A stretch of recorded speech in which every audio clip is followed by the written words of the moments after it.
लोहागढ़ नाम के गांव में एक किसान रहा करता था। उसके दो बेटे भी थे, पर वो दोनों बहुत ही ज्यादा आलसी थे।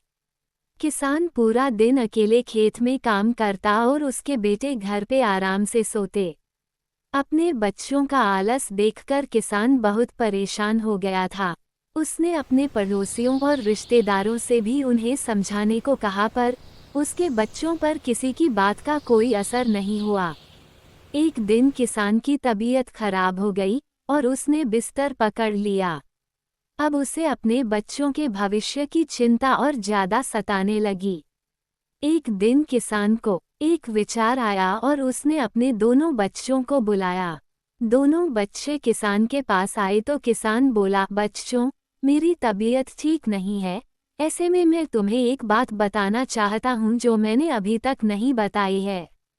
हमारे खेतों में मैंने खजाना छुपाया है, पर अब मुझे ठीक से याद नहीं आ रहा है कि वो कौन सी जगह थी जहां मैंने खजाना गाड़ा था।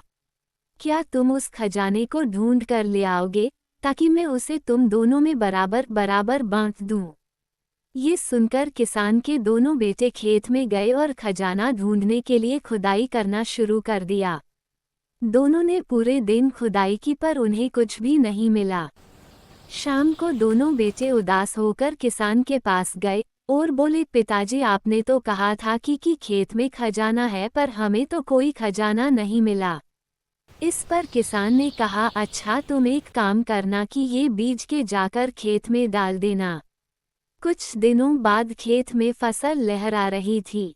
फसल बहुत अच्छी हुई थी तो किसान को उसके बहुत अच्छे दाम मिले थे।